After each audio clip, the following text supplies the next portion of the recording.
हाथ में एक छुरी लेकर आए और छुरी ला करके ठाकुर जी के सामने खड़े हो गए अपनी गर्दन पे रख के और बोले, ऐसा है ठाकुर जी, आज यदि भोग नहीं लगाया ना तो अपनी गर्दन काट लूंगा, प्राण दे दूंगा।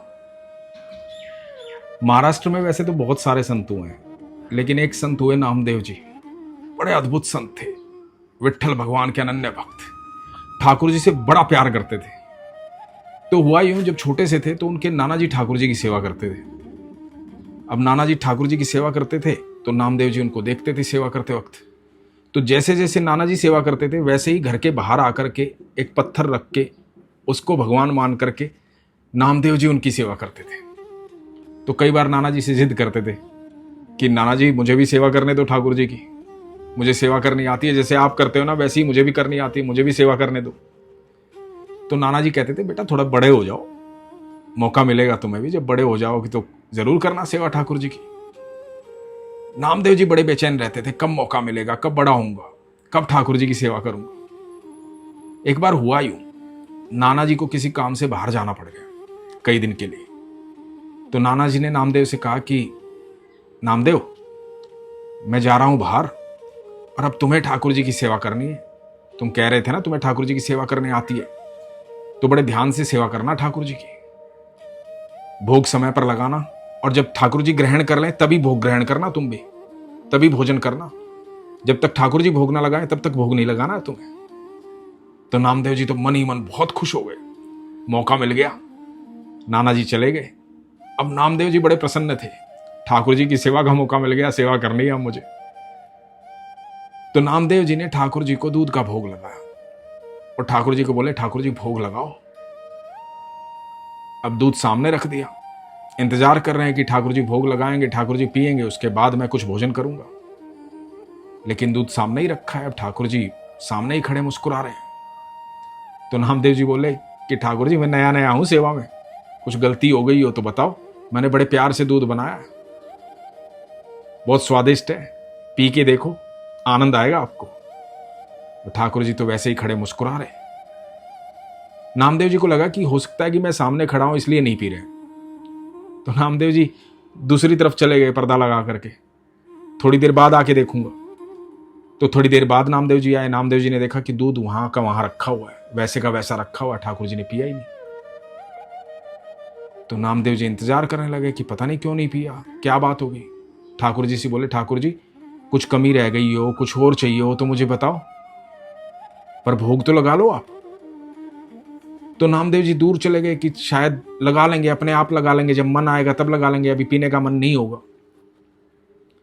पूरा दिन बीत गया, सुबह से दोपहर हुई, दोपहर से शाम हो गई, शाम से रात हो गई, दूध वैसे का वैसा रखा रहा। नामदेव जी को लगा कि हो सकता है आज भोग ना लगाया, कल लगा लेंगे। अगले दिन सुबह उठे, फिर से भोग लगाया।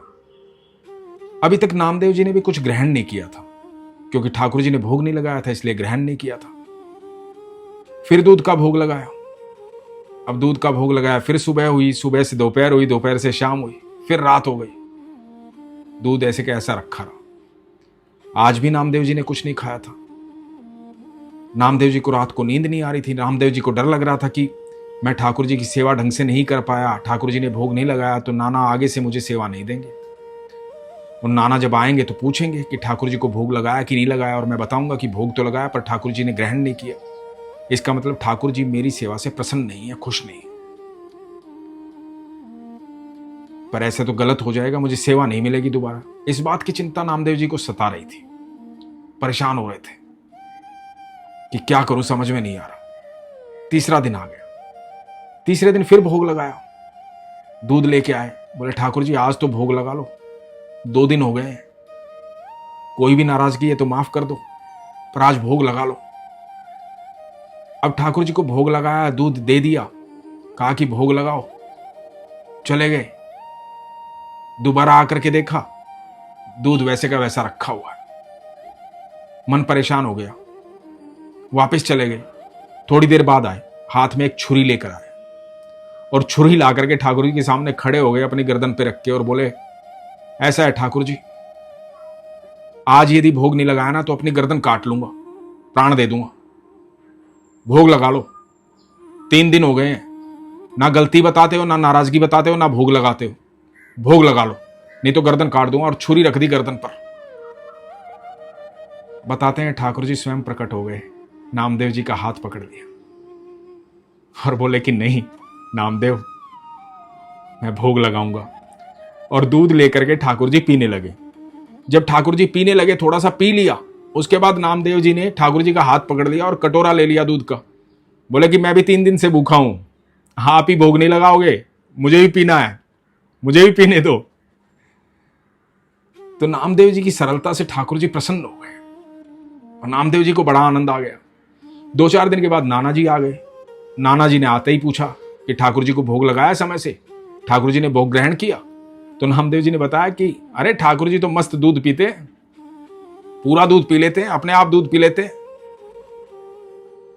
तो नाना को विश्वास नहीं हुआ। नाना बोले क्या बात कर रहे, ठाकुर जी दूध पी लेते? बोला हाँ, आपको देखना दूध पीते हुए ठाकुर जी को? बोला अरे हाँ देखना। तो बोला चलो आओ दिखाता हूं, भोग लगाने का समय है, अभी आओ। और नामदेव जी हाथ में दूध का कटोरा लेके आए, दूसरे हाथ में छुरी लेकर आए और नाना के साथ ठाकुर जी के सामने जाके बैठ गए और ठाकुर जी को बोले ठाकुर जी इज्जत की बात है, चलो दूध पी लो, भोग लगाओ। अब ठाकुर जी देख रहे हैं कि हाथ में छुरी है दूध का कटोरा है, अब कह रहा है कि भोग लगाओ, तो भोग तो लगाना पड़ेगा। ठाकुर जी प्रकट हो गए और ठाकुर जी ने नाना जी के सामने प्रकट होकर के अपने हाथों से नामदेव जी का दिया हुआ दूध का कटोरा लिया और भोग लगाया। और उसके बाद ठाकुर जी अंतर ध्यान हो गए। भगवान भक्त की सरलता के लिए कुछ भी कर देते हैं। सरलता नामदेव की थी, दर्शन नाना जी को भी हो गए। भगवान भाव ही तो देखते हैं, कितना सरल भाव है मेरे बच्चे का, कितनी सरलता है उसमें, कितना मन है उसका मुझसे बात करने का, मुझसे वार्तालाप करने का, मुझे भोग लगाने का। जब मन सच्चा होता है ना, सरल होता है, तो भगवान प्रकट हो जाते हैं। हमारे घरों में जो मूर्तियां होती है ना, वो मूर्तियां नहीं होती, साक्षात ठाकुर जी होते हैं, साक्षात भगवान होते हैं।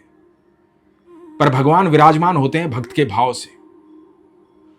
आपका भाव भगवान को निमंत्रित करता है। जब भाव सच्चा होता है ना, सरल होता है, तो भगवान आकर के उस विग्रह में निवास करते हैं और आपके मन की बात सुनते हैं। तभी तो ऐसा होता है कि आप अपने घर के मंदिर में बैठकर भगवान से वार्तालाप करते हैं, भगवान से कुछ कहते हैं और वो बैकुंठ में बैठ करके सुन लेते हैं, क्योंकि वो आपके आसपास होते हैं हर पल हर क्षण। आपका भाव सच्चा होना चाहिए, सरल होना चाहिए और विश्वास प्रगाढ़ होना चाहिए। इसीलिए मैं हमेशा कहता हूं, अपने विश्वास को मजबूत रखो, अपना ख्याल रखो। हरे कृष्ण।